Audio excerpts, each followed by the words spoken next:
Welcome to the voting session. Call to order, flag salute, please. I pledge Allegiance to the flag of the United States of America and to the republic for which it stands, one nation under God, indivisible, with liberty and justice for all. Only silence.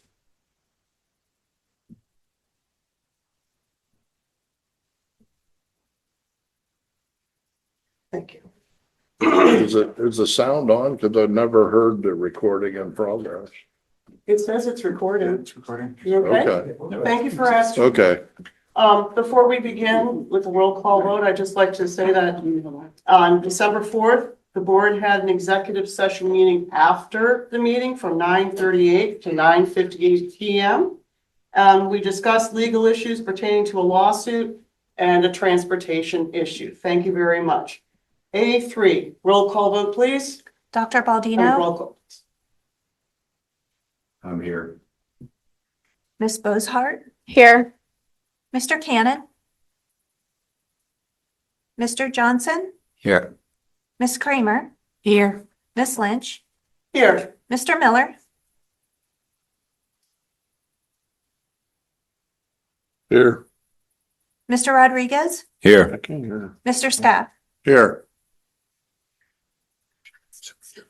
8 members present, 1 absent. Just don't can hear maybe. Okay. Excuse me just for a minute, please. I'm so sorry. Correct. What did you say, sir? I'm sorry. You having a problem hearing? Yes, I cannot hear that side of the room. Okay, that's a problem. All board members have to be able to hear all conversations at all times. So what is the recommended cure for this? Speak in your mic. Speak into the mics, everybody. Okay, so this is a test. Bill, I'm sorry, John, does this sound better? I can hear you plain as day. Okay, would you please, Bill, please do a test for us? Yes. Yeah, I heard them. Test. Yep, Testing. Can you yep, hear me? Test. okay. I think Christina, yours might be a little difficult to hear, so if you can pull your mic just a little bit closer, that. Test. Yep, just gotta speak into them. Okay, thank you for letting us know that. Very important. Okay. As we continue, B1, Devapar presentation. And please introduce yourself and thank you for coming. Sure, will do. And talk into the mic. Thank Sure you. can hear me. Okay. Can you hear me okay? All right, sir. thank you. All right, 1 second. I just need to bring up my computer, and we'll get started. While I'm doing that, I also want to acknowledge online tonight is Susan Sneath. Sue is our Vice President of Services for Devapar, and she would also be a part of this project if we were selected this evening to, basically, work through this work that is outlined in the scope of services we provided and that I know was discussed at last week's board meeting. Had a chance to watch the meeting, understand there were some questions and a request for me or for Devapar to come this evening just to talk through the proposal and be here to answer any questions you may have. So I'm happy to do that. I just need to bring this up quickly, and I believe it's going to be put on the screen. Is that correct? Yes, it's up now. Okay, perfect. Thank you. Okay, there we go. Okay, and if it could be on page 2, please, which is dated November 24th, 2025. So just want to do a quick introduction of the team that would be part of the project. Myself, Chris Selmer, President, Senior Consultant for Devapar Consulting. Our bios are there. Our information's out online. So certainly, I'm not going to sit here and give a bio this evening because it's all there. But aside of the work with Devapar, I'm also a Senior Consultant for Fidavia Construction Management Services. And I saw Mr. Johnston in the hallway. We crossed paths probably a year or so ago in the Fidavia side of the world. So it was good to see you again this evening with the IU work that was happening. Miss Lori Lillis is a human resource specialist and consultant. Her bio is there, spent over 2 decades in the area of HR management, and she would be part of this project. And then Sue, who's online, Dr. Sue Sneath, over 28 years in education. Yeah, DevaPAR is, we started about 3 years ago. DevaPAR stands for Devoted Partner. So if you want to know where the name came from, that's where it came from. So that's what it stands for. And Sue and I had worked together along with Lori in the Harrisburg School District under court-appointed receivership, and we were there for over 3 years. After that, Sue, myself, and a couple other individuals started DevaPAR Consulting. The background quickly: as a former superintendent, assistant superintendent, working in some very tough situations. And I was always frustrated because there were times where we certainly needed consultative services, but it was very siloed. If you needed something on the academic side, you had to go here. If it was something finance, you had to go here. Operations, you had to go here. The premise of DevaPAR, and if you looked at our website and you look at our consultants, is to try to have individuals in each area of school operations, both academic and finance, because academics and operations and finance, they have to be linked for a district to move forward. And that's where we started DevaPAR about 3 years ago. Currently, we have around 40 clients. They're listed in the proposal on the back page, their logos. It's also on our website. And we've done an array of work and continue, including what is being discussed this evening by the school district. Next page, please, which is the scope of work. So you'll see here, obviously the timing is a little bit off. I said to Dr. Redmond, December 8th was the date we had in here to start the work. Obviously, we're beyond that. I shared with him earlier today that if the district would decide to move forward with an approval by December 15th, this schedule that's in this proposal will stay intact. If it goes beyond that, past the holiday, we would have to add time to it. We'd probably go into early, middle March. So I just wanted to make sure the board was aware of that. But if we would get a green light on Monday, we could keep the schedule in this proposal as is.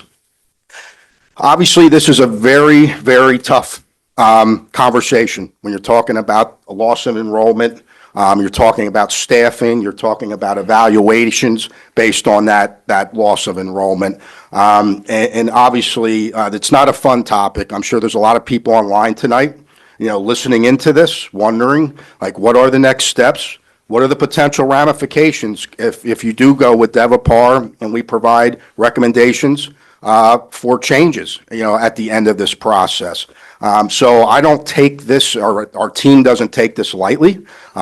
If you look at our backgrounds, we've been in some pretty difficult situations in the past. So I'm here, in a humble manner because I know how important and the ramifications that this conversation can have and this work can have. So as a consulting team, we would take this extremely seriously. But at the end of the day, we would be an outside perspective on this. And that's really the differentiation. And if I'm giving you my opinion, I don't know if you asked for it yet, but if I'm giving you my opinion, whether it's DevaPAR or whether it's someone else, I think given this topic, having an outside lens, and to me, it's not shirking any of the ultimate responsibility that would fall on Dr. Redmond as a superintendent to make recommendations to this governing body. But to have an outside perspective, given we would be looking at the organization top to bottom, including the administration. That will be part of this whole process. So I think those considerations, when you're deliberating, I would just ask you to just consider that as part of your thought process and how you're evaluating whether to move forward, having a third party like DevaPAR come in and take a look at this. As far as you'll see, we're really focused on the enrollment decline when we look at this. Student to teacher ratios. We would look at educator certifications, because if you would be in a situation where, recommended changes would be made, you'd have to make sure certifications would potentially match any changes for the professional staff. Obviously, it's a different conversation when you're looking at some administrative and also your support staff, but certainly for your professional staff, that certification, review, that's always part of what we do. Again, depending on how where the data takes us. And that's really what this process is. It's not a one size fits all. When enrollment declines, and certainly you've seen that here, you're projected to see more if you look at projections out of PDE through 2035. But there's not a cookie cutter answer. If you lose 500 students, it doesn't mean you can do X. If you lose 300 students, it doesn't mean you can do Y, because there's circumstances, there's things in the classroom, there's ratios of students with special education needs that need to be served. You may have an increase in early intervention population that's getting ready to come into your buildings. So when people say, oh, enrollment dropped by A or B and this should happen, I would respectfully disagree and push back on that. I think each district, each situation has to have its own merit and has to have its own review to really see what recommendations could be made. We'll review support personnel services throughout the district. We're going to review administrative services. We'll do a data analysis, and ultimately that would roll up into a comprehensive report where we would give, accommodations on things we see that we think are well done. We would give recommendations on potentially things that the administration, the board could look at ultimately in their decision-making process. We would be very, focused, and it would be very specific on what we think you could consider based on the enrollment decline. That report would be delivered, as is in our proposal, the third week of February. We would be, able to come back here and do a final presentation if that would be the wish of the governing body and the superintendent. We could do that, in person or virtually. And, we would lay that report, and that would then become your report to do what you would feel is the best next steps, if any, as we go through that process. As we said, we came up with a not to exceed of 78 hours of work. So what we're saying is, we will not go above 78 hours that you would be billed for. If we have to put 85 in, we're going to eat that overage. But we think 78 is reasonable based on other projects and work, and that includes one site visit where either Dr. Sneath, myself, or Ms. Lillis would come up. We said to Dr. Redmond, we really want to go out to the buildings. You have the largest square mile district in the state of Pennsylvania, so it'll take us a day to get around for sure. But that's something we always do. We just don't take spreadsheets and data and just make assumptions and make our recommendations. We'd like to at least do a site visit, possibly two, just to walk through buildings, get a feel of the climate, the culture, look at, see if what our eyes are telling us matches the data that we're evaluating. So that's always part of our process. And on the last page, again, as I mentioned earlier, we have a lot of different services as Devapar Consulting. There's a few of those are listed there. And again, we listed our clients and their logos. And again, the clients that you see on here, the work is varied. The presentation that Dr. Redmond and Dr. Baldino, that had to do with a district that we looked at their student services, special ed, nursing, very specific part of their organization. It had staffing component to it, but it was very targeted and specific to that part of the organization. And obviously, we've done it much broader into full reviews like this board and administration is considering this evening.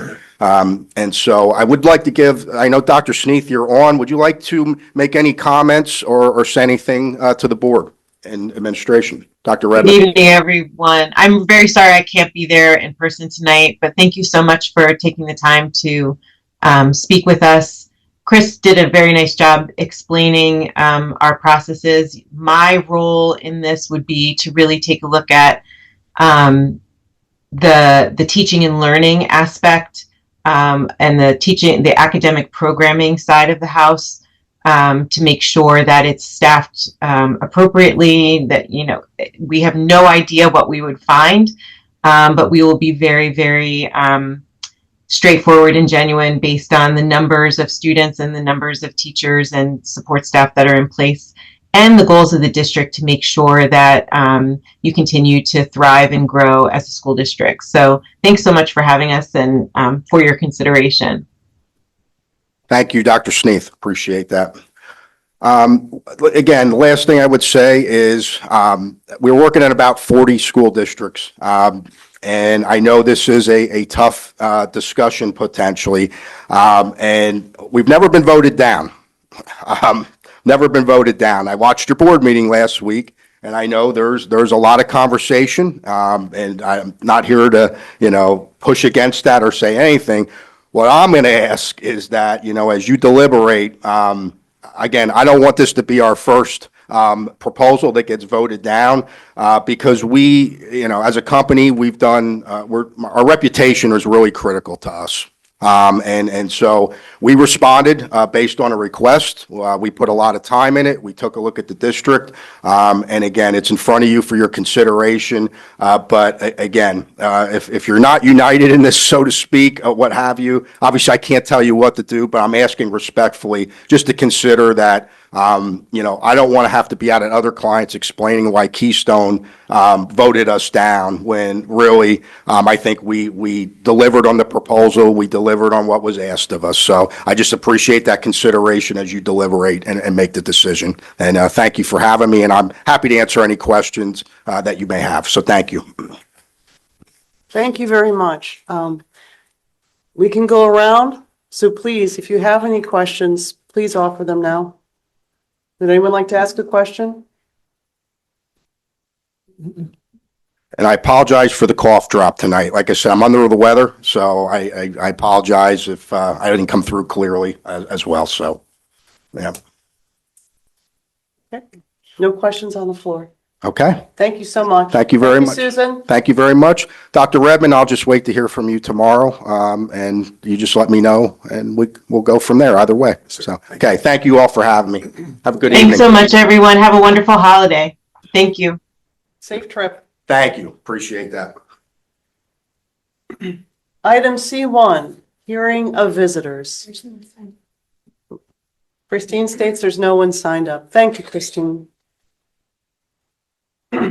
Item D1, Resolution 160, not to exceed the index. The board is requested to approve and adopt the Resolution 160, certifying the Keystone Central School District will not increase taxes, excuse me, above the state cost index for 2025-2026. This is an annual item on our agenda. Dr. Redmond, would you like to add anything? Well, thank you. That, as you said, this is an annual thing. We are actually, because we take adequacy dollars, we're not permitted to go over the Act 1 index. That Act 1 index is 3.5. And again, this is not an obligation for the board to enact any taxes whatsoever. It's just telling the state that we're not going to do anything to go over that Act 1 index. Again, that this year is 3.5%. Yeah. Is there any questions, discussion? I'll make a motion that we accept that. Is there a second? I second. Thank you. All those in favor, say aye. Aye. Oh, I said discussion first, yes. Apologies. Thank you, Dr. Redmond. I said the word discussions before. Discussion comes after the motion. You're absolutely correct. And apologies, folks. I really am tired, but I'm trying my best. So if I do that again, please catch me. Okay, please. I need this. Thank you. Okay, discussion item, please. Any discussion? Discussion's closed. Can we have all those in favor say yes? Yes. Right. We already did that. Opposed? Motion carries. Thank you. Item D2. The administration recommends approving the contract with Devaport to conduct a staffing study as discussed at a previous board meeting at a cost not to exceed $12,000. Although the PSBA staffing study proposal is slightly lower at $11,250, it does not include the staffing adjustment analysis the district requires. Therefore, the administration recommends approval of the Devapar contract. As you see, there are 3 attachments, and one is with the PSBA, Before we open this up, Dr. Redmond, did you want to add anything about that new attachment from PSBA? Sure. So as requested, I went out to a couple of different places to get some different ideas and some different quotes for that. They're not exactly apples to apples because the product that PSBA offers is very different than the product that Devopar offers. PSBA's proposal is to do a kind of a desk data study. So we send them all the data, they look at it, they do some comparisons, and they tell us the results of those comparisons. Where you heard the presentation from Mr. Selmer a few moments ago, their proposal would deliver a very different product to us. Okay, thank you. Are there any questions? We please have a motion to move item D2, staffing, to award the contract. Is there a motion to approve? I will move to approve the contract with Devoncore. With Devonport, thank you. Is there a second to move the contract with Devonport? A second. We have a second. Discussion, please. Yes, Chris. Back in November, you had asked us about doing a study, but you didn't never mention that you wanted to hire a company to do it. I was under the impression you were going to do it. And I think as a superintendent, that's part of your job is to do this. I don't agree or see a reason to spend $12,000 when you should know more than anybody where we're at and what our deficiencies are and what our better things are. And with that said, even though you got one from PSBA, like you said, they're not on the same page. I think that an RFP should go out exactly what we're looking for any and all companies to be able to bid firmly on this is what we're asking for. If we're going to do this, I would make the motion that it gets tabled until an RFP goes out, and that way everybody's bidding on the same exact thing. If you just ask one company by phone, can you do this? Another one by phone, what can you do with this? That's not really where they can both compare apples to apples. We need a direct RFP to do it. But on top of all that, I'd rather see you do it because you're the one that gets paid the big bucks to know what we're doing with the school. You know the students, the teachers, the staff. You should know where our deficiencies and our gains are. That's all. May I respond, or do you want me to respond? Okay. Yes, please. I apologize that we weren't more clear last month when we spoke about this. I thought between Bill and I, we were pretty clear about the idea I thought of we having were a pretty consultant to come and do that. And one of the reasons that I recall us expressing was that it provides some support and protection for the district, not just me, but also the board, from behaving in a way that could be construed as playing favorites or having a bias in the decision. I know for a fact that I can do this work and I will be unbiased and fair. However, you know that we're often judged in the court of public opinion, and that will often go to accusations of bias or doing things incorrectly or not properly doing things, despite the quality of work that I might produce. So the idea of hiring a consultant, I think, helps us all as a district and a system both show that we're trying to be as responsible as possible, given the reduction in students that we've had in the past 5 years, but also showing the community that we want to make sure that we are having the best plan possible that has no question about whether or not I'm being influenced by a personal relationship or people that I know in the district or courses that I like more than anything else or anything like that. It just makes it super clean and super easy. And the cost, I think, is very fair for doing that 78 hours of work. I think I understand where you're coming from there, but I think if you do your investigation and it comes to the board, then nobody can say you're playing favorites because the whole board would be making the decisions. But as financially strapped as this district is, to jump right out of the gate with a $12,000 expense, I can't go with that. Especially if we're not doing it correct.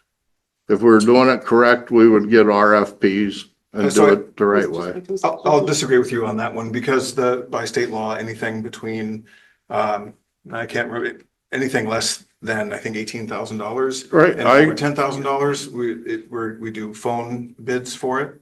And the question to both of them was exactly the same.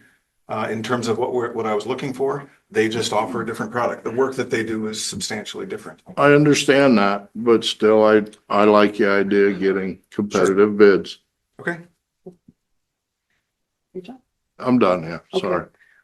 A question for you, real quick, Chris. Were you proposing to make a motion for an RFP before we continue? Or was that just a suggestion you're throwing out there? Are you going It's to a be making? suggestion I'm Okay, throwing out okay. there. Thank you, clarification. Open the floor, comments, please. I'm gonna make a comment. Yes, please. So after the meeting, I actually did research on them and several other ones, and Mr. Redmond is correct. Though what they offer compared to the three other ones that I called and actually researched, what they're willing to do at the price. And I do agree with him. I want it outside where the board and people cannot come back and say we're biased or whatever, because if you've watched the past year and a half's meeting, that I feel like is what everybody on this board has been blamed with. Sure. So Okay, are you finished? Thank you very much. Yep. Next. Still? Okay, first of all, I spoke to that in November, and I think I made it pretty clear that we were looking at an outside consulting firm. Secondly, I do think that there is a benefit to it, not just for the reasons that Dr. Redmond outlined, but in my previous business, I would not infrequently ended up in a really complicated situations. And we found that getting a new set of eyes to come in often straightens things out. You don't necessarily do what they say, but it gives you another way of looking at it. And I think that's an important thing here. Okay, Dr. Redmond, I'm not saying he's being prejudiced, but he's going to have his ideas and his things when he approaches this. And they might have a different set. And when you put the two together, you may come up with an even better solution than either one on their own. The amount of money we spend compared to what we could save is trivial. The presentation that I attended at Kalahari back at the PSBA thing in the fall was much more in depth about that. And they had a superintendent from a district that they worked with, and he made it clear that they more than recovered what they spent in savings. And I have a feeling we could do the same thing. And in addition, and I'm not sure how we should handle this if we decide to do it, but I think it would be a good idea, a very good idea to do this as to do the same thing, find out and go with an outside consulting firm to look at our finances in general to see where we may be wasting money. Things that we've always done this way. Maybe you need to rethink it and say, maybe we should do it a little differently and it'll save us some money there. And as for getting other proposals and dragging our feet and doing it, remember, we got a budget coming up. And that's on a timeline that we don't control. The state tells us when we have to do things. We're going down the drain. We're working on going down the drain with finances. We got to find a way to economize and they may be able to help us with that too on another proposal. We got two different things going on. We got the one we're clearly got to deal with staffing because we've lost such a high percentage of our enrollment. I think, to me, that's a no-brainer. Are you finished? No, thank you. The other problem we have is, are there places in our budget where the money could be spent more effectively? And look, the same people looking at the same thing the same way often are coming up with the same solutions. If you get somebody else to look at it, they might see something that you didn't. And I'm telling you, in my business, they were no smarter than me. I was no smarter than them, but it was back and forth. You just come in and you say, well, this, but they'd been working with it so long that they didn't even notice it. And I think that we might be in that kind of a situation here. But I think that I strongly urge everyone to seriously consider approving this and getting this consulting firm. Thank you. Okay. Okay, thank you, John. I personally do not feel that this district is in any financial situation to fiscally make a decision to spend $12,000 that we can do in-house. I'm done. I have a question and a comment. The question is, I know you said it's, Redmond, I know you said it's like apples to oranges. What exactly is the difference between PSBA and Davenport? Like, what, is it just that they come in personally and do it? Or what's the actual difference? My reading of the difference as I look through the two proposals is PSBA will look at the data and then show us how we compare to other districts. End of story. That's all that they would provide for a cost that's pretty similar to what Devilpar, and you heard what he was talking about, a full in-depth staffing study, including looking at student-to-teacher ratios, what we have for certifications and so forth. So I feel that the PSBA proposal gives us far, far less than what the Devilpar proposal gives us in terms of the details of looking at what's going on with our staffing. Does that Okay. answer your question? Yeah, that answers my question. But the comment I had is, I understand that we're trying to, I guess, correct the issue or look into the issue of we're losing the students, and we're trying to correct that by looking at the staff and trying to make our savings and cuts that way. Why aren't we looking at why we lost the students? And what can we do differently in that term to retain our students here? Where are other places that we can probably make the cuts? Instead of throwing, I understand that we could save more money than what we spend on the program here at Davenport, but instead of throwing money into the smoke and hopefully something comes back that we can benefit from, because we're not sure exactly. That's a hopeful, wishful thinking that we have. And not saying anything bad about the company. I'm sure they're a great company.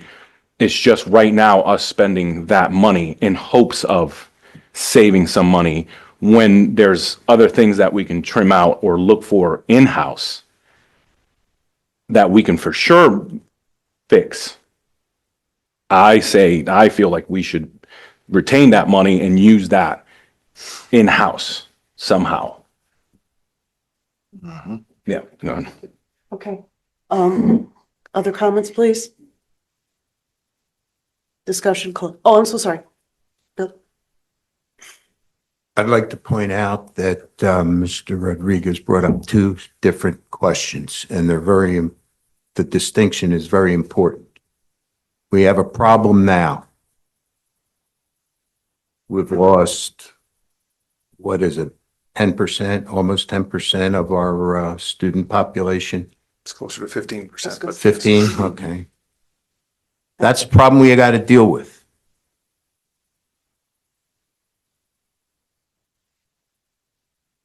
Why we're losing them? That's another problem. And I agree, we should look into that. And frankly, I'm not sure that some of it is within our control. but it's worth looking into, and that's another topic. But the topic we need to deal, in my opinion, the topic we need to deal with tonight is what's the best way to approach our staffing situation? It's going to be, and a lot of ill feelings are going to be arise no matter what happens. And if we're able to show that this was not a vindictive or a favoritism situation originating within the district, I think that would be a very beneficial thing. And yes, I know we're going down that, we're circling the drain in some ways, but $12,000 in a budget of our size is not a tremendous amount of money.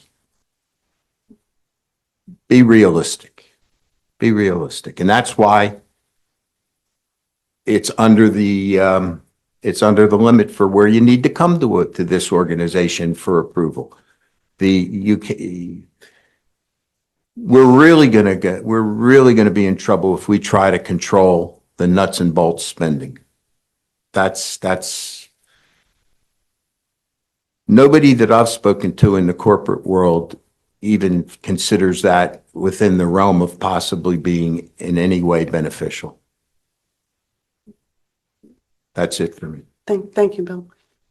Any other yes, Chris, please. If we're gonna do that, then I suggest a RFP go out to multiple different locations and we have people to come in and do a discussion at the work session, and then we vote on it at the next meeting.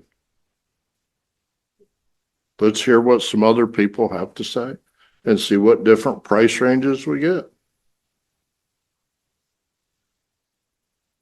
Maybe. Nuts and bolts are what keep this roller coaster together. Okay.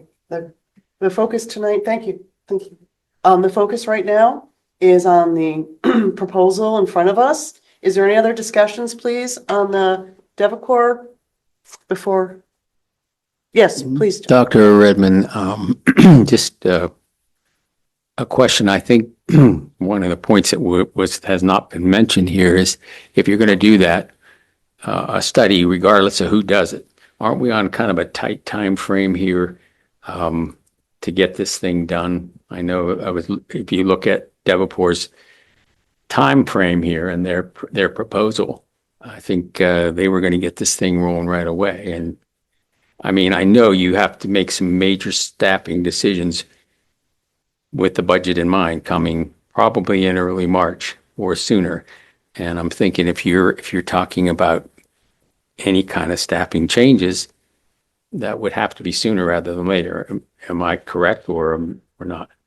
Joni starts working on budget projections. She's working on next year's budget projections already, and a major part of that certainly is staffing. And so the quicker that she can have an estimate on what our staffing is going to look like in the 2026-2027 school year, the more able she is going to be to provide to the board a good estimate of what our budget is going to be. So if you recall last week when she did her presentation, she starts building out the budget now. In April, she should have something that looks about like what the budget is going to be to show you. Right. Both Devopar and PSBA put a timeline together that was very similar. So it will take from starting, if they were to start now, through February to come up with either the comparison, which is what PSBA came up with, or the recommendation that that Devopar is saying they would deliver. Their timelines are about the same, right? Delivering late February. If we wait until January to do this, that means we're now into April, which means Joni is very late on having good solid numbers for what her projections would look like for the next school year.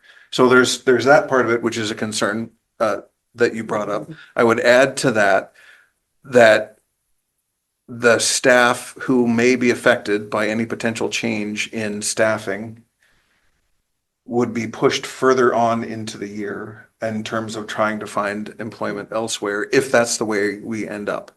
And so I think there's something that it feels like we're not by delaying further, it makes it more difficult for staffing that may have to find employment elsewhere, makes it more difficult for them to do that. And so from a planning standpoint and also a respect for our current employees that may be thinking about making a change, I think the sooner we can get this done, the better. Mary, as you pointed out, as you look around, what could be delivered and the cost for that delivery is worse on what they deliver, more expensive on what we could deliver. So if we were to go out for an RFP, I don't know, because we haven't done it, what the answer would be, but dollars to donuts, we wouldn't get as good a product for what Devopar or PSBA is offering. So I don't want to waste the board's time. I don't want to waste people's time. I don't want to make our staff more anxious and upset about what could potentially be a life-changing event for them. And I want to make sure that Joni has the time that she needs to create a budget that's going to be balanced, that the board is looking forward to in the timeline that we need to do it. Okay, thank you. Any other comments? Yeah, I have one more. Yes, Bill. Well, I agree that nuts and bolts keep the machine running. It's where you worry about the nuts and bolts also matters. This is not our position here. As a metaphor, when I read General Patton's diary, one of his complaints was that one of the biggest flaws in his subordinate officers was they tried to overmanage. He ran an organization of, if I remember correctly, 1.5 million people. Third Army. Did it rather well. Sufficiently well that they used him as a decoy for the Normandy invasion. He didn't participate. He was up at the Pas de Calais pretending, because the Germans were so scared of him that they left several Tancred divisions at the Pas de Calais. May very well have crushed the Normandy bridgehead if they had been released. What he said was that a manager should command one step below him and know what the next step below him is doing. Everything else is somebody else's problem. So I'm making this comment only to say that we should be worried about big things here and not the minuscule things. If we try to get involved in doing that, we're going to gum up the works, and we're going to make everything not better, but much worse. Thank you. Thank you. Is there any other comments? Last chance. Discussion closed. We have a motion on the floor and a second to move the contract with Devonport to conduct a staffing study as discussed as the previous board meeting, not to exceed $12,000. We had a first and a second. I'm going to ask for a roll call vote on this, please. Christine? Dr. Baldino? Yes. Ms. Bohartz? No. Mr. Cannon? Mr. Johnson? Yes. Ms. Kramer? Yes. Ms. Lynch? No. Mr. Miller? No. Mr. Rodriguez? No. Mr. Scaff? No.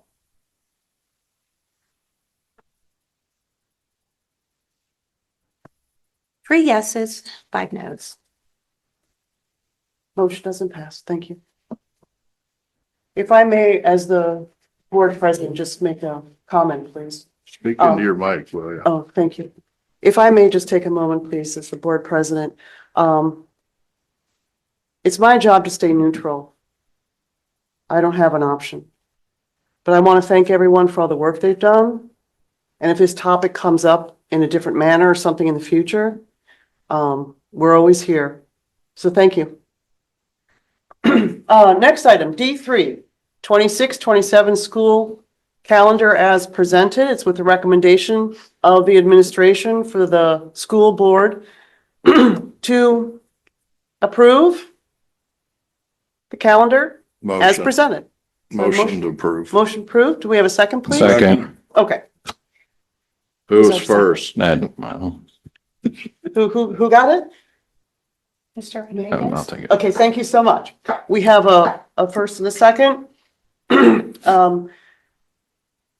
discussion? Sorry. Oh, thank you. Please. Would this be where would say I'm hoping they bring back kindergarten graduation? No, that's a different topic. Okay, We can discuss that 'cause- separately. Like, can we discuss that separate? Would that, if I may interject, thank you. That's very good. This has come up before. Yeah. Would that be a committee, would you recommend? No, that would be probably an individual school Oh. discussion. Okay, With the thank you. principals. Okay. Good. Any comments, discussion on the calendar? Discussion closed. There's a motion on the floor to move the calendar as presented, the 2026, as the exhibit. All those in favor, please say yes. Aye. All those opposed? Motion carries. Thank you for all the work on that. D4, real estate. You have your 3 attachments that we discussed at the last meeting. The recommendation of administration that the board of directors approve the following as shown in the exhibits for the school real estate tax refund. May we have a motion to approve all 3 at the same time, please? Motion to approve all 3. Thank you, Chris. Do we have a second, please? For a second. Thank you. Any discussion? Discussion closed. We have a motion on the floor to move the 3 exhibits as shown. Levi and Ella Mae Stolfus, Ricky and Ann Frankhauser, and Kirk Schneider. All those in favor say aye. Opposed? Motion carries. Thank you very much. D5, school improvement plans for Central Mountain High School. Secondary school improvement plans are completed once the data from the previous school year is finalized. Secondary schools use Title II, Title IV money to support school improvement initiatives. Therefore, former school improvement plans are completed. You see an attachment there? It is a 27-page spreadsheet. Is there a motion on the floor to pass as presented? So moved. May we have a second, please?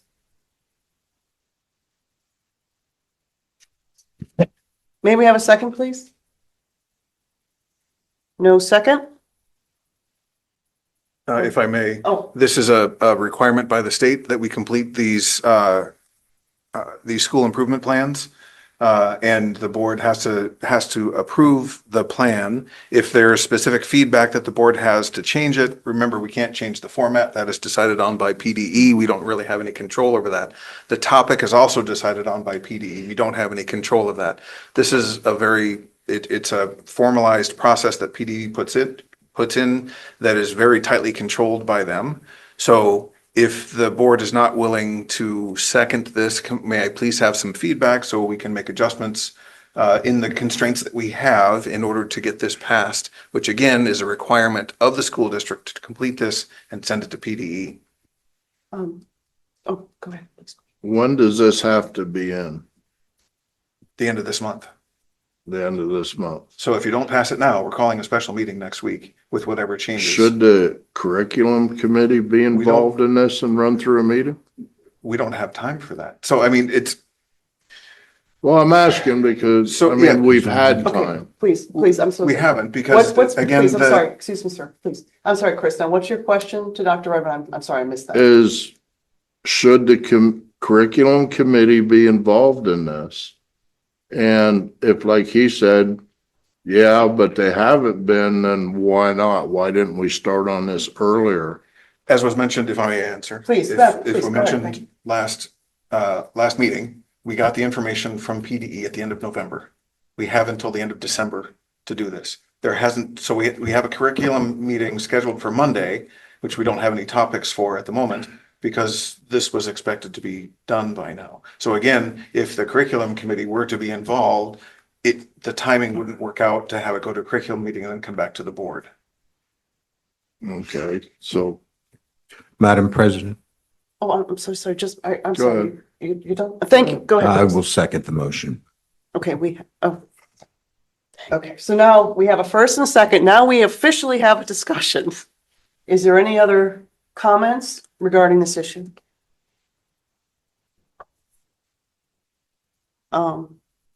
May I have the floor just for a minute, please? Okay, thank you.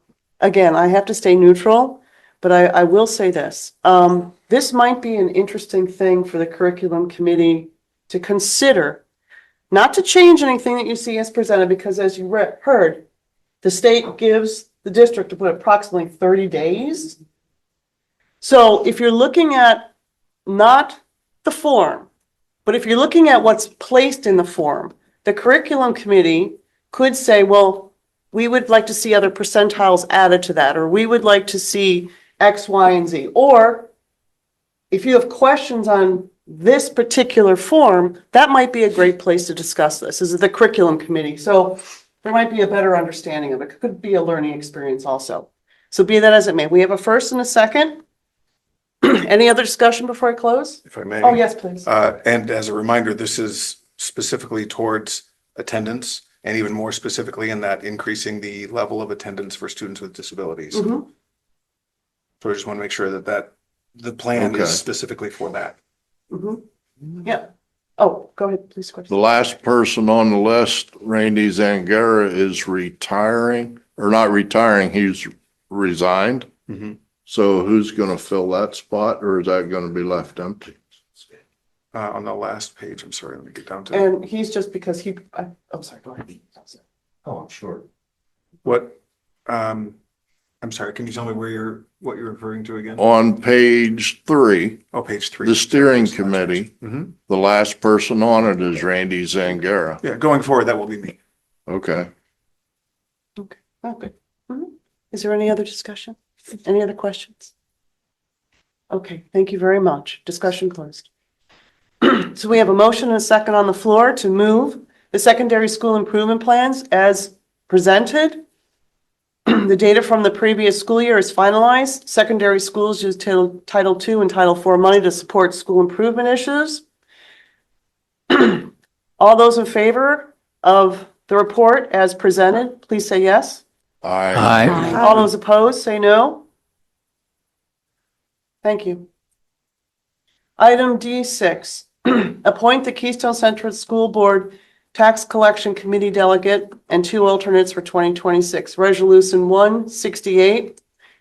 As the attachment shows, the voting delegate represents, in case you're unfamiliar, I'll just read this to you.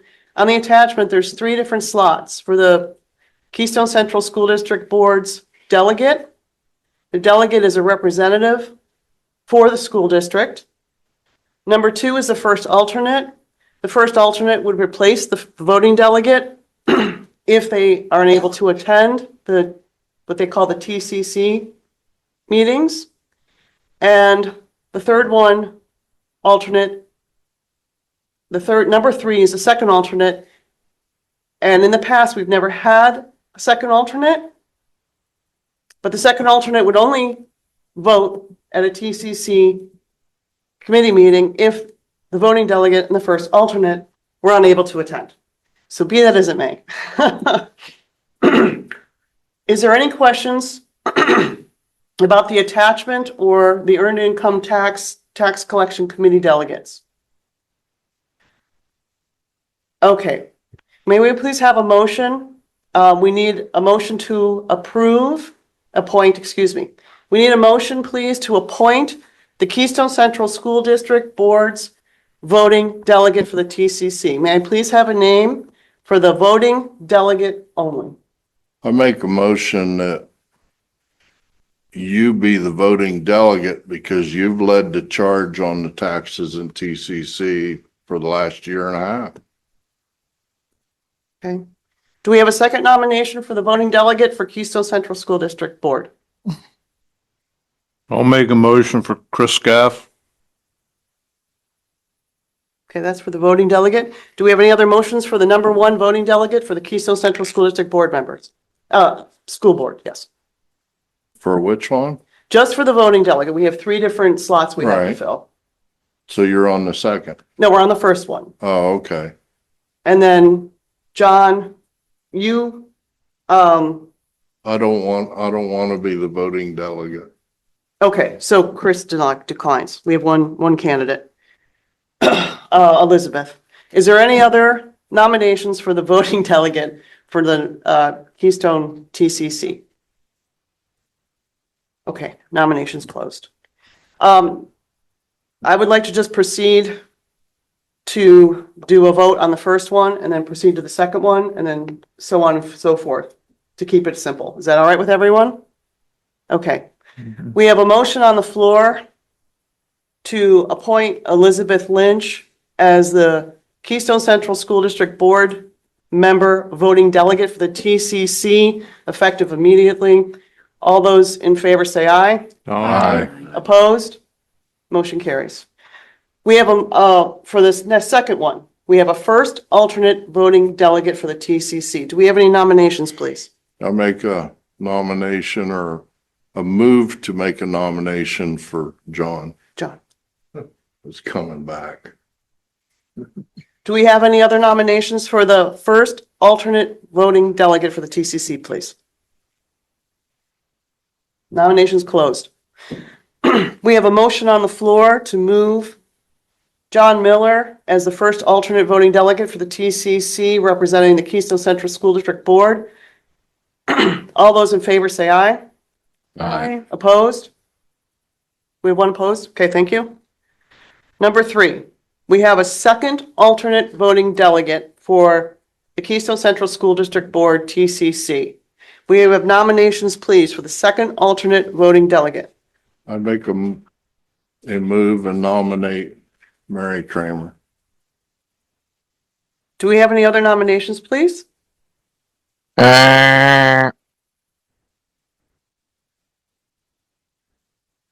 Any other nominations, please? Nominations closed. We have, we have a motion to move Mary Kramer. No, I do not want to do Oh, it. you don't? Oh, I'm so sorry. Declined. Is there anyone else that would like to nominate for the second alternate for the TCC voting delegates? No nominations, not filled. Thank you very much. Okay. Number D, 7, school board committee appointments. Thank you, Christine, for putting together the pending 2026 committee meeting dates and locations. And thank you for emailing or phoning me with your choices. Before we begin,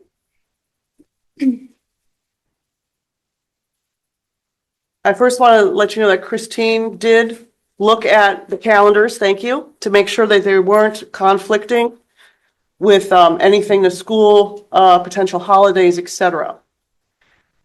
With that said, the committees have the opportunity when they, either tonight or at their first meeting, if they want any dates or times changed, but this is something to take into consideration. The reason why she does it as a block, and please correct me if I'm wrong, Christine.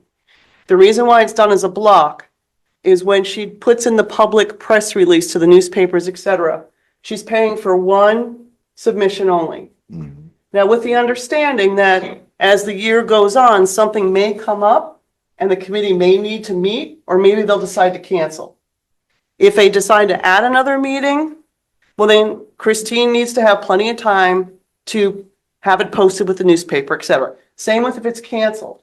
She needs to do the same thing because these are public meetings with the exception of occasionally, sometimes they have to go into executive sessions. So please keep the calendar in mind. Is there any questions about the calendar as presented with the understanding that the committee will have the final say if they so choose to change it? Was I clear how I explained that? I hope so. Okay, thank you. All right, I'd like to go ahead, please, and announce the school board committee appointments. And I'll start at the top of the spreadsheet with curricular, technology, co-curricular. And these are in no particular order. This doesn't mean it's a chair. The committee picks the chair at their first meeting. Manuel, Mary Kramer, Shelby Bohart. Facilities Committee. Jeff Johnston, Chris Scaff, Elizabeth Lynch. Finance Audit is Committee of the Whole. Now, what that means is Committee of the Whole is if we need 5 members to show up to every meeting.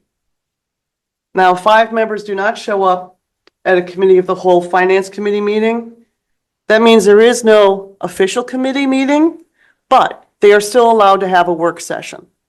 Informational session. Informational, thank you. That was correct. Informational. Okay, so there's no appointing that one. When the Finance Committee meets for the first time, just like all the other committees, they choose one chair. Okay, personnel negotiations and possibly community engagement. No particular order. John Miller, Chris Scaff, Bill Baldino. Policy Committee.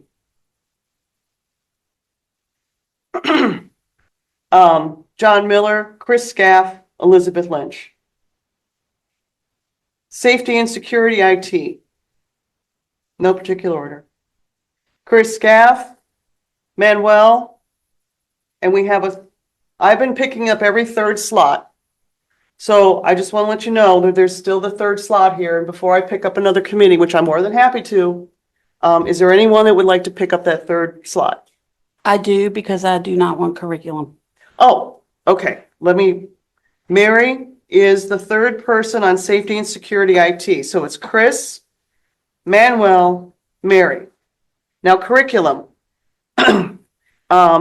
Mary declined, which you are more than, you can do that. You are not forced to be on any committee. Okay. So these are voluntary, please. So we have Manuel and Shelby.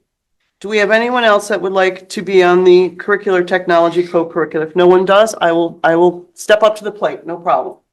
But I want to offer it to you first. I asked for that originally. Okay, yep. Bill. Okay, so curricular technology and co-curricular, Manuel, Shelby, and Bill. Okay, thank you.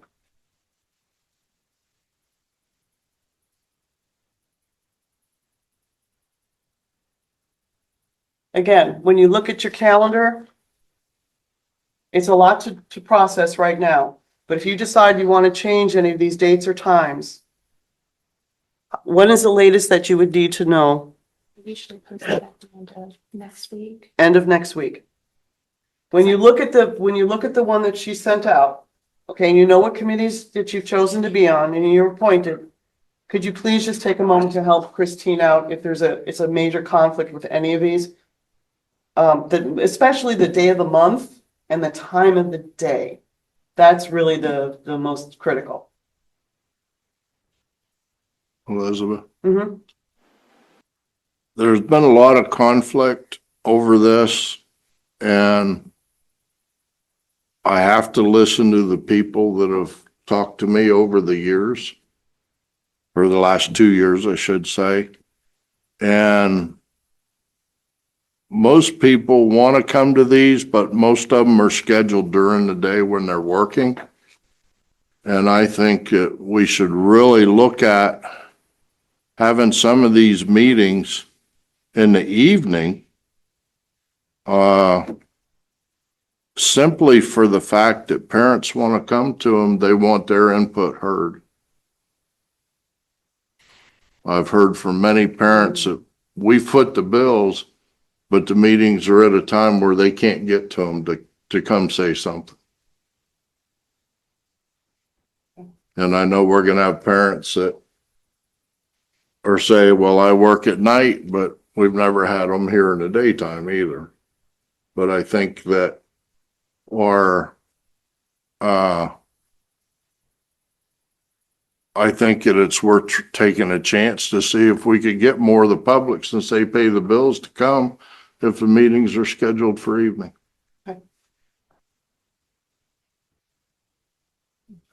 Well, looking at the schedule, if I may just jump in, please. We have the facilities at 1:30, finance at 3, and policy at 10. The other personnel, I believe, used to mostly meet in the evening, but that's to be determined. So we have 3 out of the 6 that are mid-morning, midday. So, you know what committee you've been appointed in and then you've accepted. So facilities, we have Chris, Jeff, and Elizabeth. I am flexible. Jeff, what's your input on the time? I'm flexible. Okay. Chris, you're the third on facilities. Currently, it's scheduled for 1:30. I like the evening. That's better for me. Doesn't matter. It doesn't matter to me either. Okay, so why don't we tentatively say 6 PM? Sure. Let's pencil that in right now because usually not, doesn't have to be. Facilities and finance are sort of tied together sometimes. Would you say, Jeff? Yeah, because usually it's facilities and then finance right after it. Okay, but then you have to understand, if you do that, you're going into later in the evening, so just keep that in mind, because facilities can be anywhere between 30 minutes and an hour, would you say, Jeff? It's been? Depending on what needs to be talked about. Sometimes it runs the full 90 minutes. Okay, so that would mean technically finance would start at 7 PM. If I may, Yes. I think the two were tied together just as a matter of convenience for board members to only have to come for one day. Sure. So I don't know that they necessarily need to be on the same They don't day. have I to think be. you can separate those and kind of put them wherever it makes sense. If that would be easier to not have such a long night, if you're going to put all of these in the evenings, then maybe it makes sense to shift that to a different day. Well, if we did facilities at 6 and say on average, it's only an hour. And then finance is only an hour, we're done by 8 o'clock. Yeah, just putting it out there. So Yeah. however you want to do Okay, it. we'll need 5 people. Remember, we'll need 5 people to show up, but you can zoom in. That's the beauty of committees. You can zoom in, be at home and relax. So do we feel, does the group feel at 7 PM for the finance following the facilities? Is it works? Can I make a little comment? Yes, please. Don't mind, is that okay, Dr. Redmond? No. On the microphone, Yeah. please. Sure. With moving, first off, my name's Ed Choma from the Yes, Technology thank you, Ed. Department. With moving some of these meetings to the evenings, sometimes it takes staff to run the Zoom sessions. So that's something else to think about. Sometimes staff members need overtime to run these meetings. Sure. And also finding the staff members to run these meetings if they have families at home. So that's something else to think Oh, about great. when setting up these meetings. That's really helpful. Do you feel, and we're always open to recommendations. Please, just, we want to help, we want to work with the staff, okay? Yeah. We really do. So help us. I don't know what the legal requirements are for recording these Zooms, these meetings. I don't know if they need to be broadcast or need to be recorded. Yes, they do. So in that case, somebody needs to run these Zoom sessions to record them.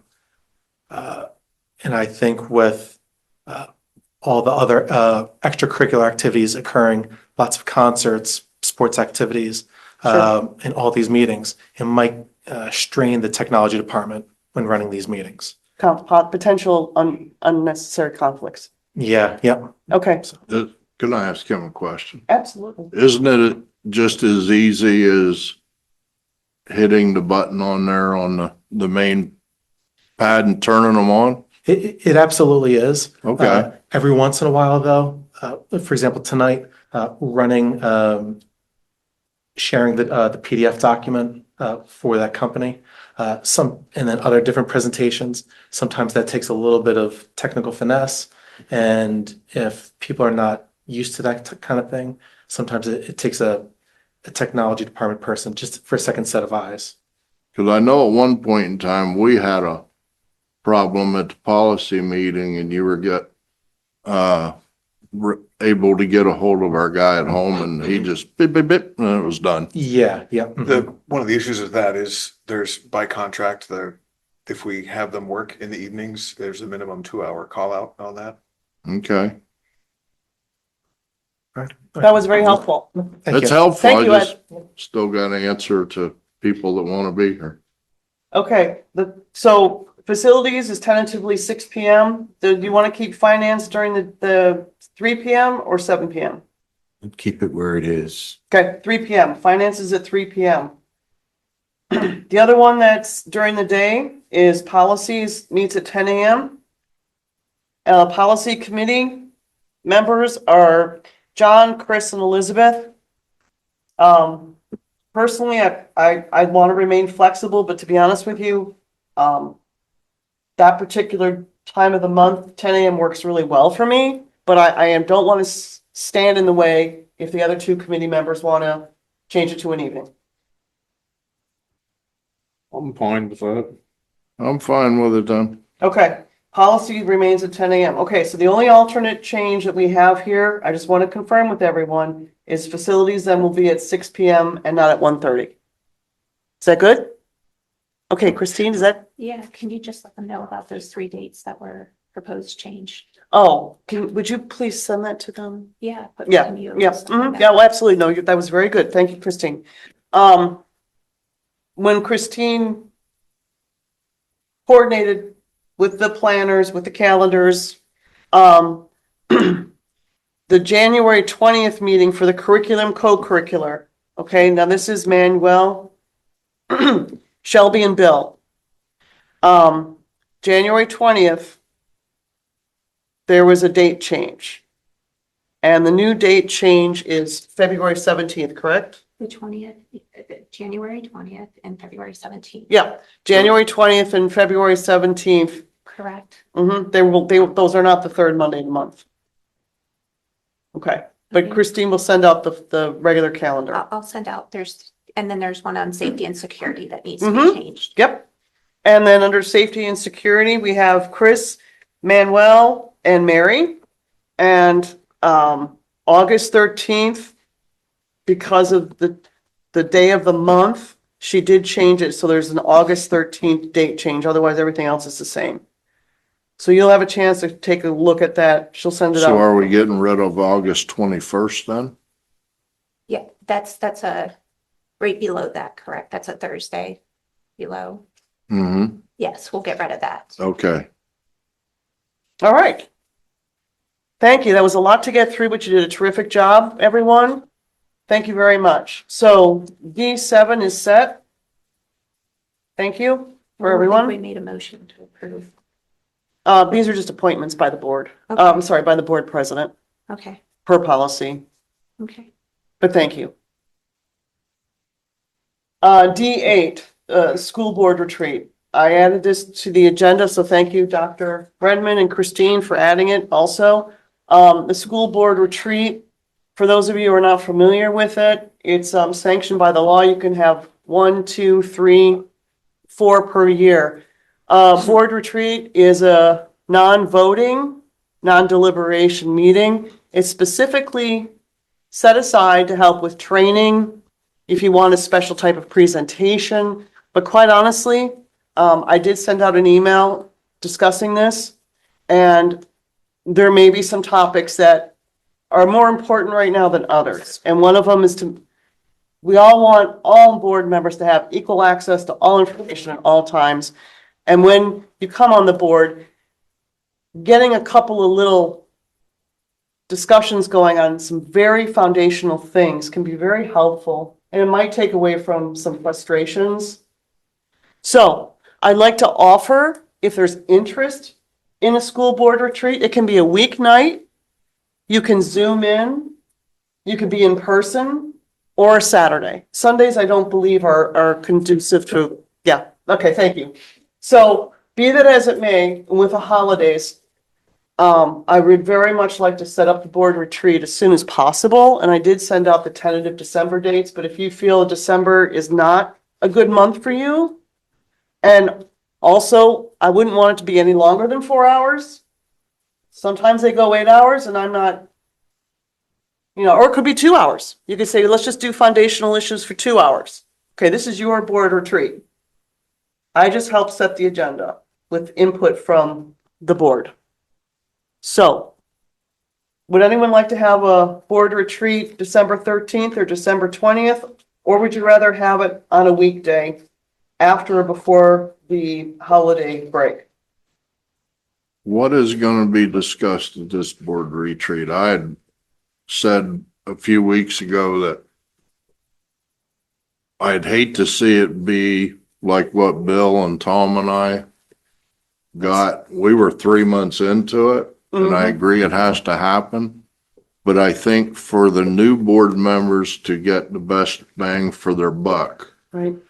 they need to know not all the total inside workings Mhm. from each member that could take 8 hours, but they need to know what each committee does, what they're expected to look at on these committees, how the committees operate, how they bring it to the board, and a couple of other different areas that we could knock out first so that the new board members get the best bang for their buck right off the bat. Then as we're going through different meetings, we can have one where Dr. Redmond brings in 3 or 4 departments in one afternoon. Mhm.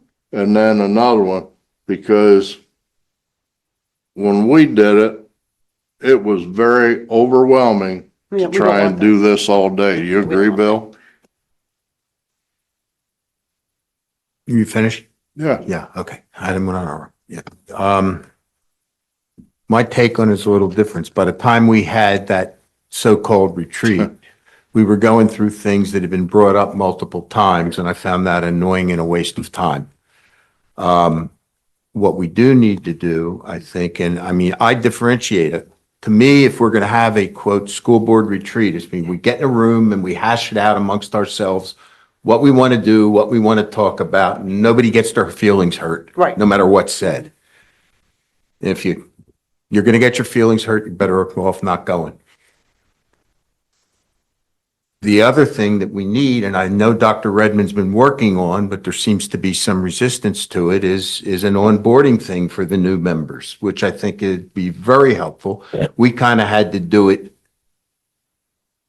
Chris and Tom, Remember? and now I'm having a senior moment. Yourself. Me, thank you. Yeah, I'm straining. I don't matter. It's a long day. It was a little bit of a struggle, you know, and I think, I know, because actually we went to a supplemental meeting about it down in Harrisburg, Dr. Redmond and I, and he started working on it that day. So I know he's been working on it, and I think we should try to do that for the new people, is find out a convenient time and do it, and I think it'd be useful for everybody concerned. In the meantime, I think everybody that's new should be reading the policies, which takes a lot of time. It's a lot of work. I mean, but that's one of the things that you need to know what's going on, you know, if you're going to do anything. I think that an introduction to what the function of a school board is a good idea, because I think that we have some misconceptions. But, you know, I don't think we should conflate the two. A school board retreat shouldn't be the onboarding thing. It should be something, they should be separate things. Okay. Is there any interest? Again, I was seeing in the board retreat as a blending of, we can use the word onboarding, but we're looking at key policies, governance, committees, and then any other major things that you're thinking about. And then we may not be able to tackle it that day, but at least it's going to start making a priority list, because that's something we need to do without being overwhelming you, is that we need to set goals for 2026. But I don't want to ask anyone to take that on yet until we just get a few of the foundational things done. And then I like the idea of a hybrid because eventually, once the foundational issues are sort of touched on, I think that'd be a great time for you and your staff to do whatever you feel would help them coordinate with what your vision is and how you want to introduce your staff, et cetera. But I'd really, as a president, I just feel that those issues are number one. May I ask a question? What do you mean by hybrid? The board retreat could be doing the foundational issues of the policies, Committees, sorry, committees. the policies, the committees, board docs, the foundational issues that, to help a board member be able to feel like they're confident, that they can know where to look. And then we have to set goals for 2026. That's one of our jobs. So that's what I meant by hybrid. And I'd like to keep Again, it, I think that Go ahead. that's conflating things that shouldn't be conflated. that's fine. That's why I'm looking for input. Thank you. So do you want to have a board retreat looking at foundational issues to help as presented, or would you prefer not to? What days are you looking at? December 20th or the 13th for December, or it could be a weeknight. I'm sorry if I could. Yeah. December 20th is into the, Holiday. our winter vacation. So staff won't be available. And the Mm-hmm. No, 13th that's is fine. the day after tomorrow. I can't make staff available for the day after tomorrow. No, this would be just the board. We could even meet I'm at a not available restaurant. then either. Okay, well, we can just meet at a restaurant. This is just a couple of foundational issues. I don't think it's appropriate necessarily. I mean, Okay. I think that the superintendent as a member of the board that's Okay. non-voting should be involved. And No, I think okay. the time is a little bit too short for, I've made plans for that time already. Okay. What about the 16th or the 18th?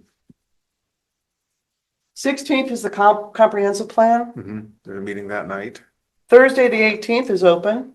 I mean, seriously, people could Zoom in if they wanted to, but it'd be, Doesn't have to be super long. no, this is just a couple of key basics. This is just foundational issues that you might find interesting and helpful.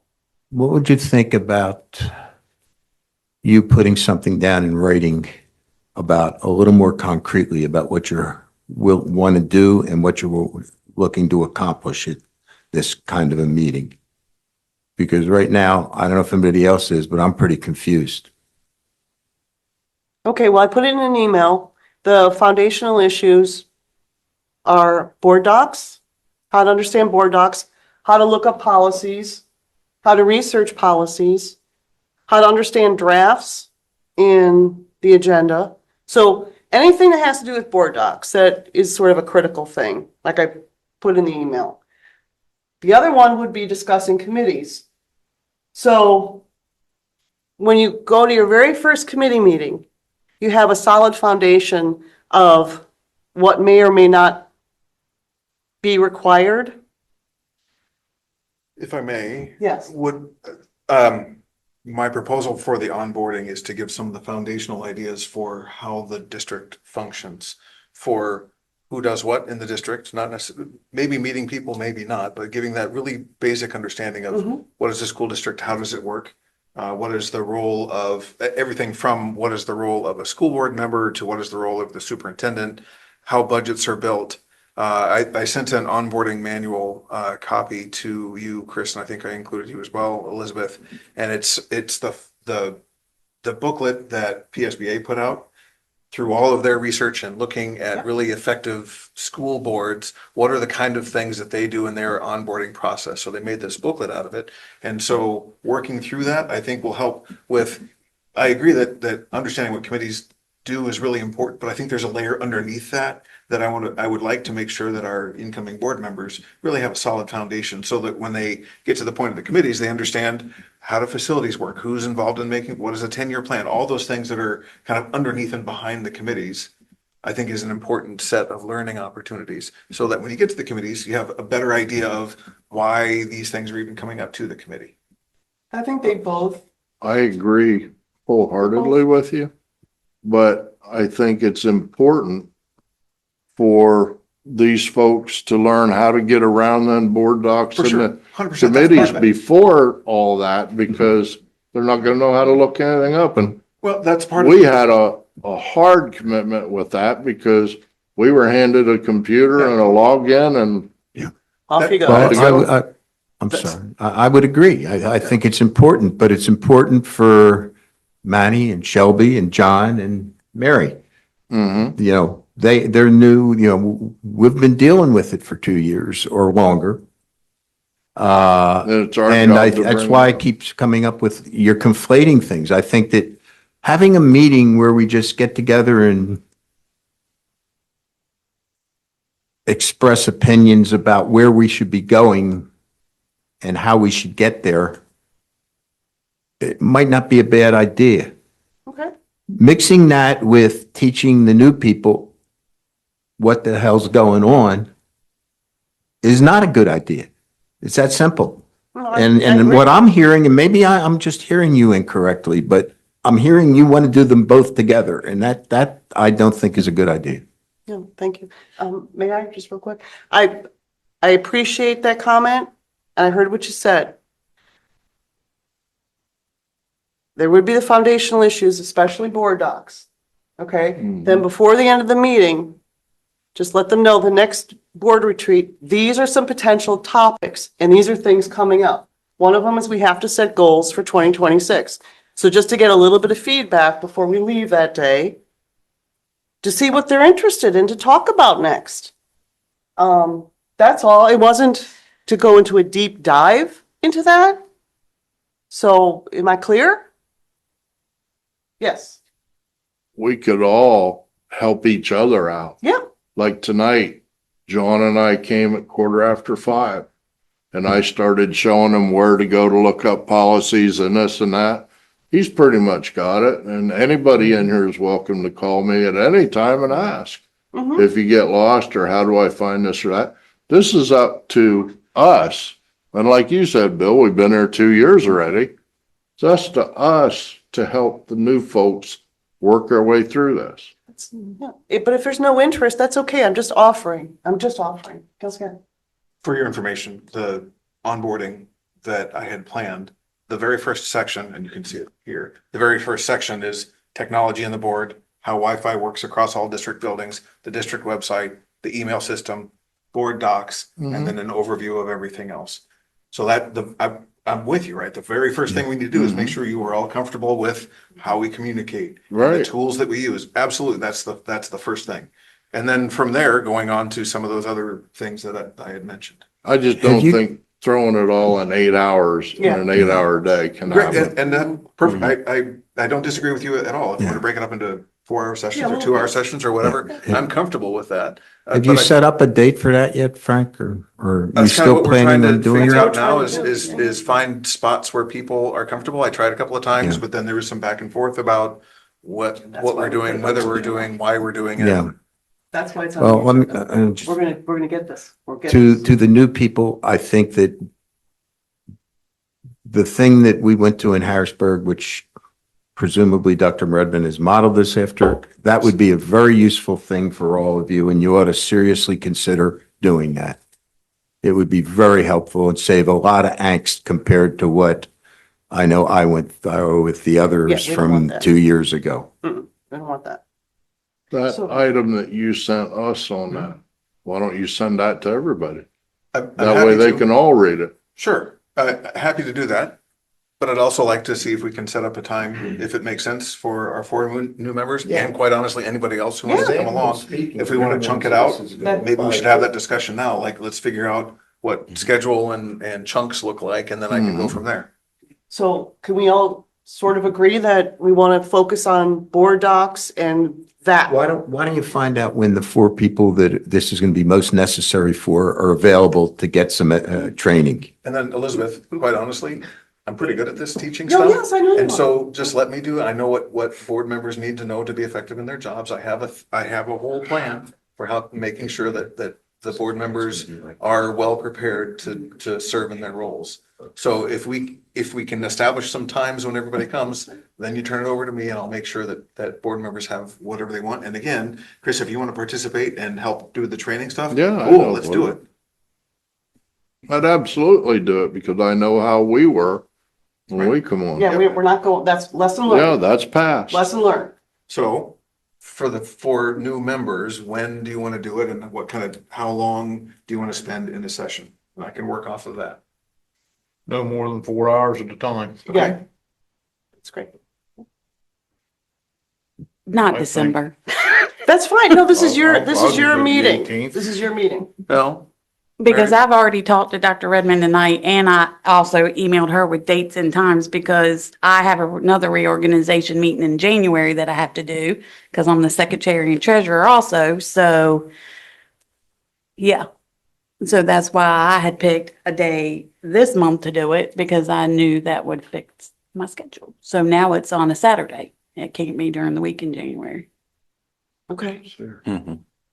I just don't want 8 o'clock in the morning because I work a night shift and have a little boy that I have to go to Loganton to get him to bring him back over here. like I said, open discussion. So Yeah. I'm hearing the nots, but what are the yeses? Like propose some times. so Any we can set- Saturday.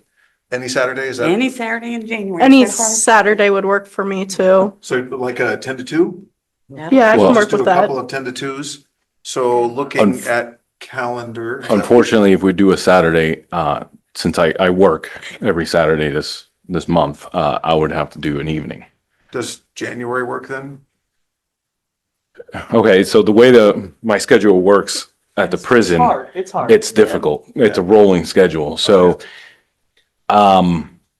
in January, I believe the first weekend in January, that Saturday is open. Is that the 3rd? I believe Or that's the the third. Right 10th? here. Right here. Yeah, I have a calendar here. I can't be there for that. And then, the second weekend, I'm going to visit my mom. The 10th. Okay, So those are the only 2 weekends I have off on January. The rest of the weekends I work. Can we record it? yeah, I was just thinking about that same Yeah. thing. So what, Sorry, I didn't mean to whisper. we might be able Record. to do, just record our session. I'll work with technology and see what we can figure out on that. It probably won't look like one of our Zoom recordings, figure out something else. And then you and I can just set up a separate time so I can answer questions as they come up as we go through things. Do you think that would work? Should we do a Friday evening? Ooh, I don't know. Was there a little bit tougher to get people motivated to work at the end of a work week? Well, I'm just trying not to drag people in on a Saturday and You know. give them 6 days. Yeah, Manny, it's pretty straightforward once it's presented.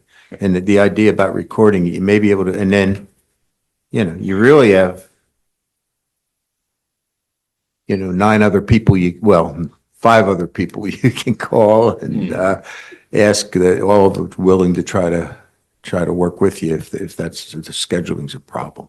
Okay. But, but I think getting it done, I think is Yes. the important thing because there's a lot there that seems it's like a lot of other things, right? You learn to do it and it's simple. It's a lot of one step at a time. It's easy. You get it all thrown at you at once, It's horrible.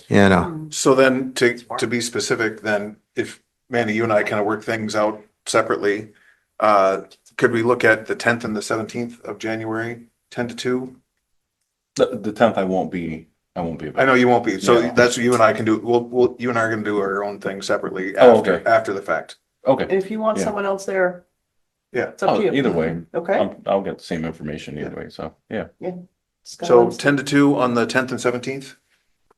Okay, and then, like I said, any other board members, if you want to participate, more than welcome. Yep. I think the more the merrier, and then everyone knows that we all have the same information. So we're gonna focus on the foundationals.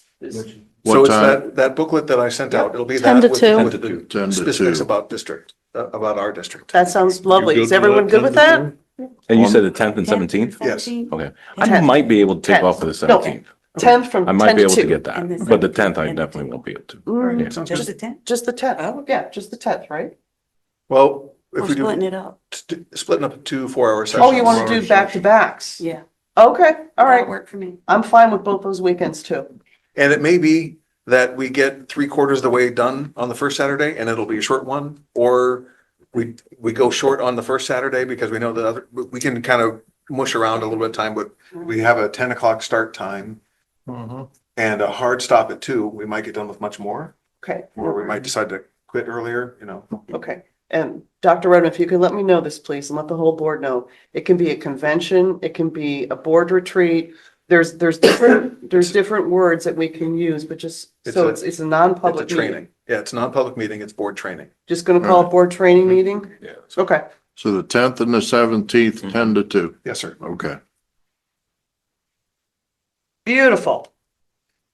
Thank you very much. Any questions? You are deeply appreciate that conversation. We got there. Okay. Item, I'm so sorry. So the discussion's closed on number 8, school board retreat. That could come up for a different day at a different time. We'll talk about that maybe in February, okay? Sounds good. Thank you. We have one item, E1, the policy as shown. This is the second read. Vote for it, it gets adopted. I make a motion. Well, I have to read it first, please. I'm sorry. I know, I have to. We have, with the recommendation of administration, resolved that the Keystone Central School District Board of Directors approve the following recommendation for the board. A motion to approve policy 209.2, diabetes management. There is an attachment. May I have a motion to move this policy as motion to as move. read? Motion to move. Motion. Do we have a second, please? A second. Any discussion? All those in favor say, discussion closed, please. All those in favor say yes. Aye. Opposed? Motion passes. Thank you very much, Policy Committee. Next we have F minutes. Number 1, November 6th work session. Number 2, November 13th voting meeting minutes. Number 3, November 12th Policy Committee minutes. And number 4 is the November 24th, 2025 special policy meeting. Is there- Madam President, I move that we approve F1 through 4. A second. Thank you. Any discussion? Discussion closed. We have a motion on the floor to move F1, 2, 3, and 4. The minutes from the meetings.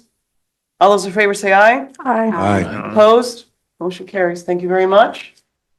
And we have G1, checks for review, payments approval. There's three attachments there. The Liberty Curtain Fund, payments for approval, and the checks for review. Payments, please note again, the second attachment, payments for approval, that's just a holding place, that it's evolving, correct, Dr. Redmond? Not evolving, it's just if there's something that that fits into the category of needing board pre-approval, it will appear in there in future months. Okay, so when we make the motion, we're not going to be approving, just so we all understand, December 4th, it's blank, it's empty, okay? So there's only 2 attachments here. All right, with the recommendation of administration, resolve the Keystone Central School District Board of Directors approve the following recommendation for the board. Bills for payment ran through 11/14 for the amount of $3,556,434.66 as shown in the exhibit, with the secretary authorized to complete the necessary checks for payment. We also have the Liberty Curtain Fund. Now that's just for informational purposes only. It's okay? So there's only 1 attachment you're making. Okay, thank you. We have a motion to please move the checks for review.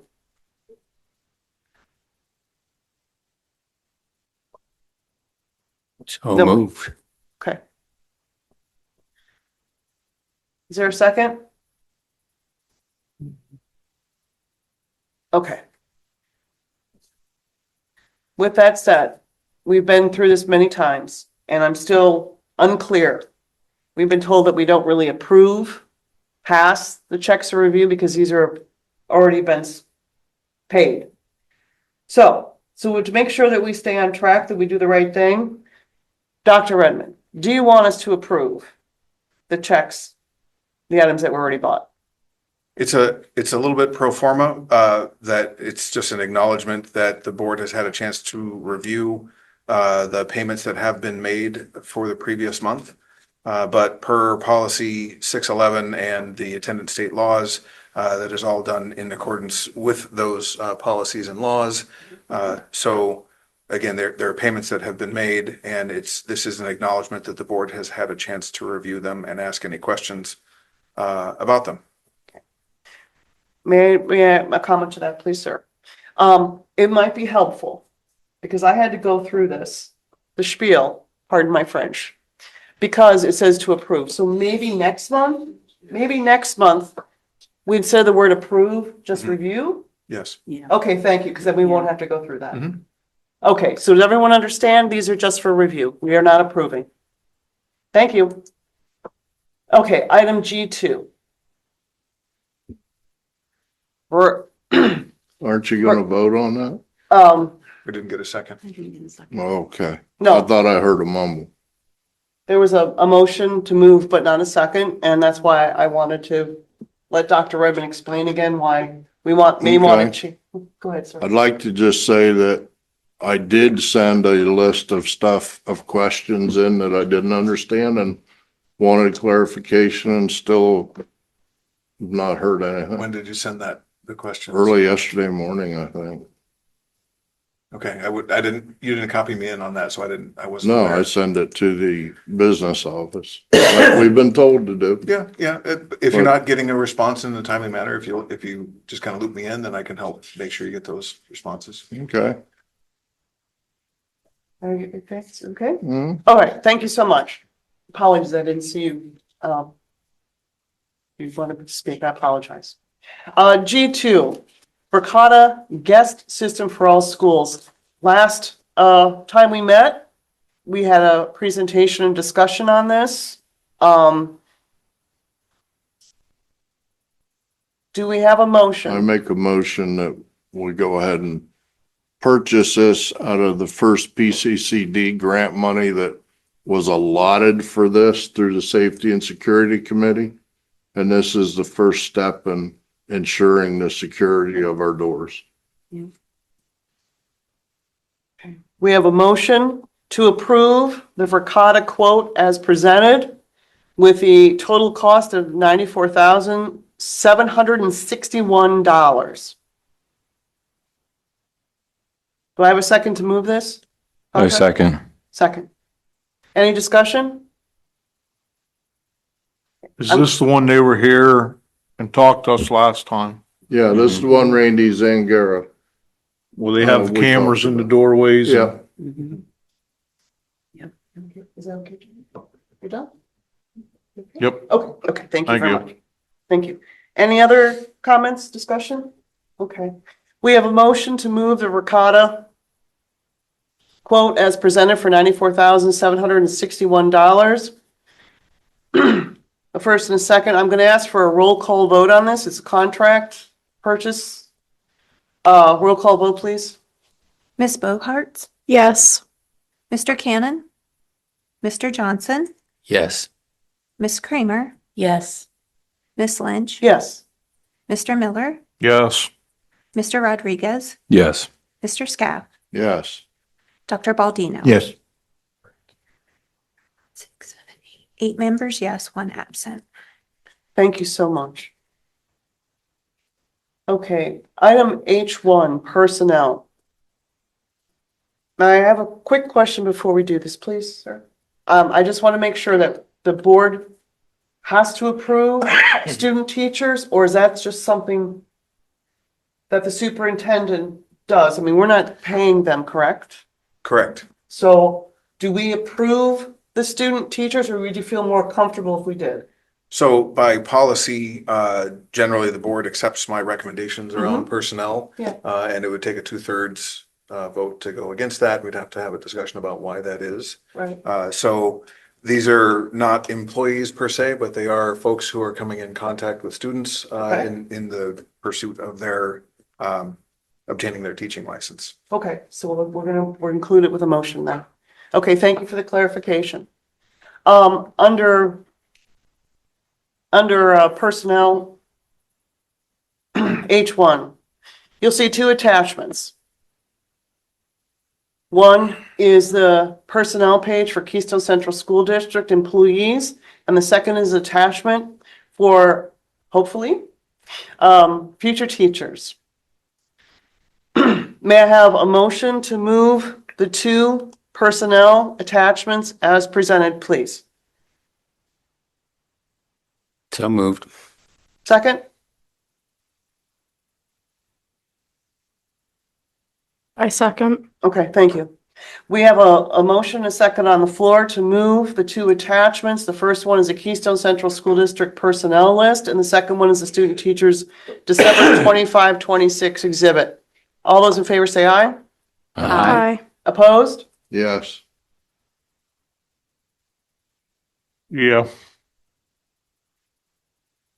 2 noes. And I'm a no also. Discussion. Discussion. I'm sorry, Well, wait a minute, we just voted on Yeah, the just voted motion on- and it Yeah. passed. and it passed, so there's no discussion on There's it. no discussion. Yep. Sorry, that's my fault.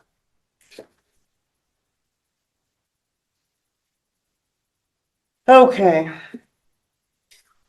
Curricular, co-curricular. Number 1, career pathways. This presentation will highlight the career pathways program developed by a committee for implementation in the next school year. This was discussed during the work session. Do we have a motion to move this as presented? I make a motion that we approve the entire section of I-1 and 2 and 3. Oh, okay, great. We have a motion on the floor to move I-1, I-2, I-3, career pathways, the course guide as presented, and the athletics and student activities as personnel. Do I have a second, please? Second. Discussion? I have some questions Please. about the course guide, Mhm. or a question. Well, one's up.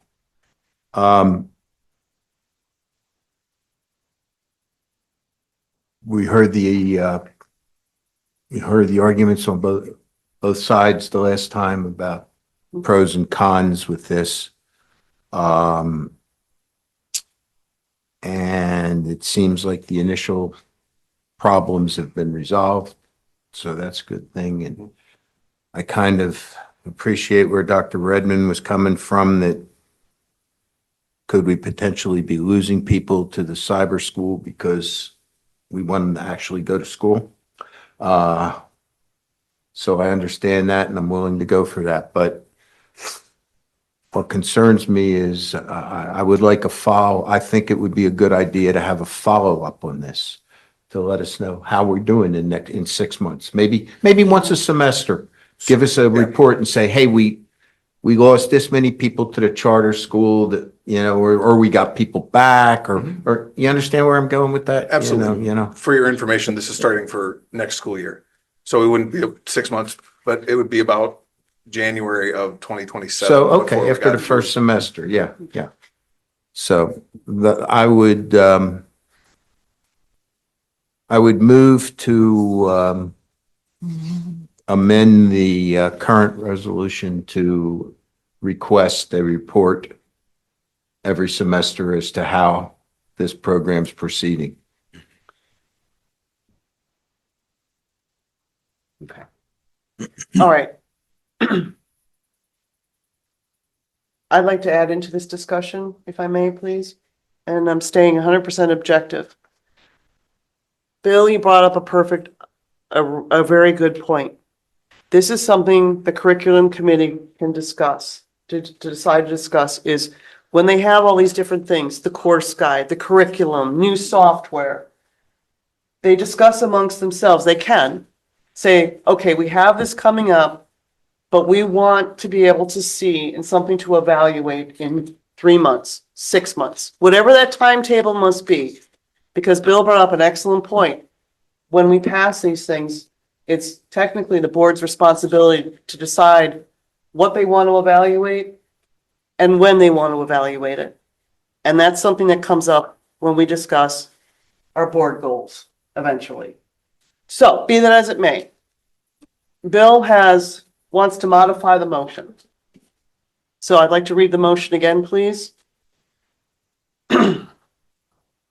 We have a motion on the floor to pass I-1, 2, and 3 as presented. We have a motion to modify the motion as presented to a second motion to pass the career pathways course guide and the athletic student personnel as presented, with the understanding that at a time to be set in the future. I believe he said every semester. Okay. May I, point Sure. of order, please? Yes, please. This might be simpler if we just pass 1 and 3 Well, we and have, deal with 2 separately. So how about if I amend, without objection, may I withdraw my amendment? thank you. All right. We need to, I move to amend the motion on the floor to abstract the course guide and pass career pathways and athletic and student activity personnel. okay, we have a motion on the floor to move as presented by Bill. Second? A I second. All those discussion, please. No discussion? Discussion closed. All those in favor say aye. Aye. Aye. Opposed? Passed. Okay, I move that we pass the course guide with the provision, I move that we pass the course guide with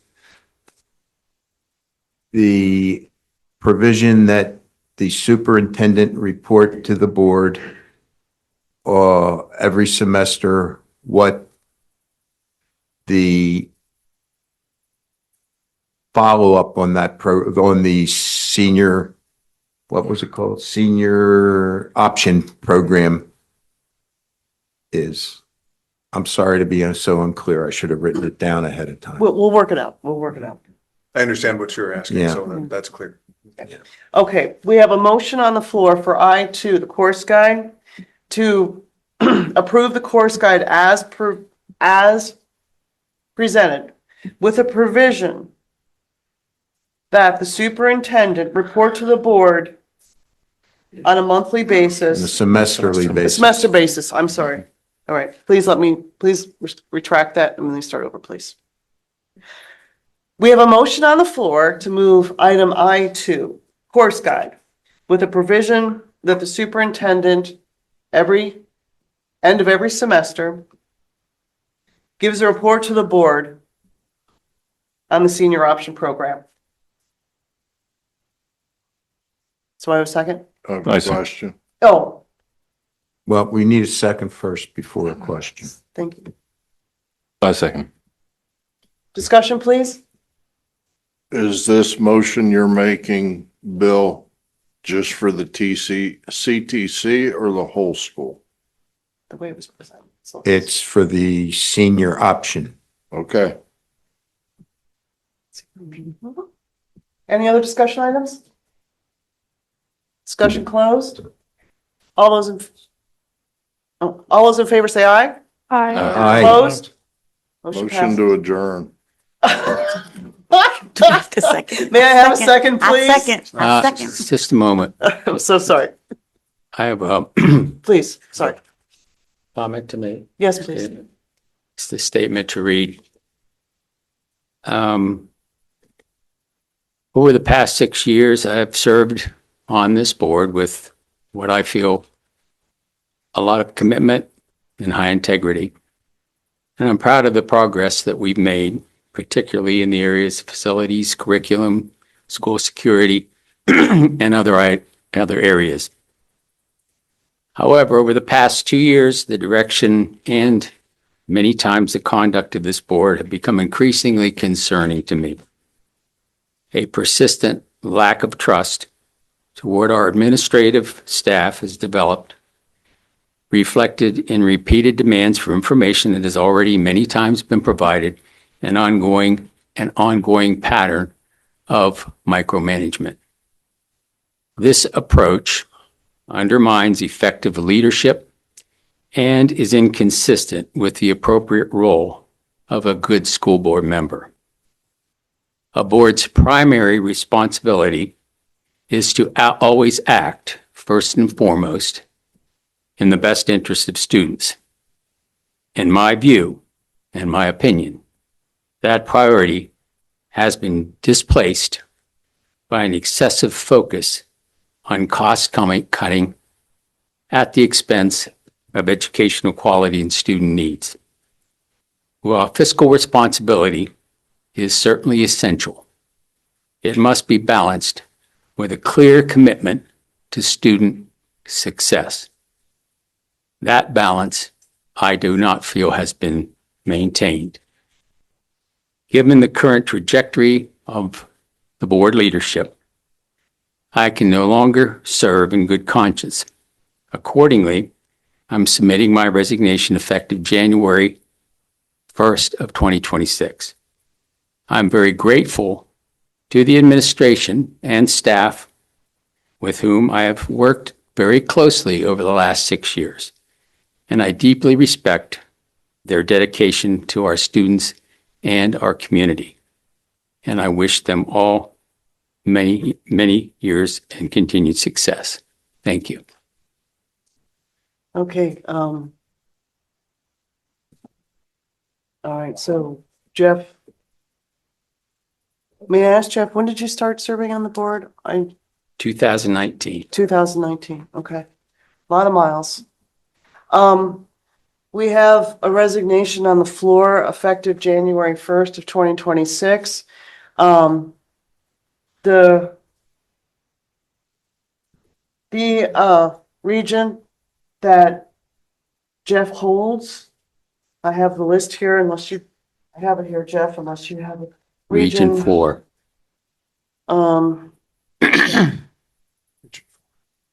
Yes, thank you. Okay. Jeff Johnson is the Region 4 School Board Representative for the following townships: Dunstable, Wayne, and Pine Creek 2 townships. Jeff will be an active member of this board until January 1st. I am requesting that the superintendent and the school board secretary go ahead and please start the steps necessary to find a replacement for Jeff. And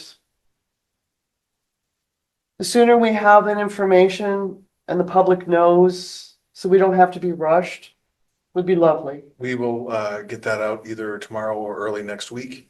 And with a tentative plan, Christine and I need to spend some time with the calendar for the board to entertain interviews with potential candidates the first week we are back from our holiday break. And that'll be the 2nd, I believe. The 5th. The 5th. Is Well, if that he's Monday, January? resigning, he resigned January 1st. I mean, we still have a quorum.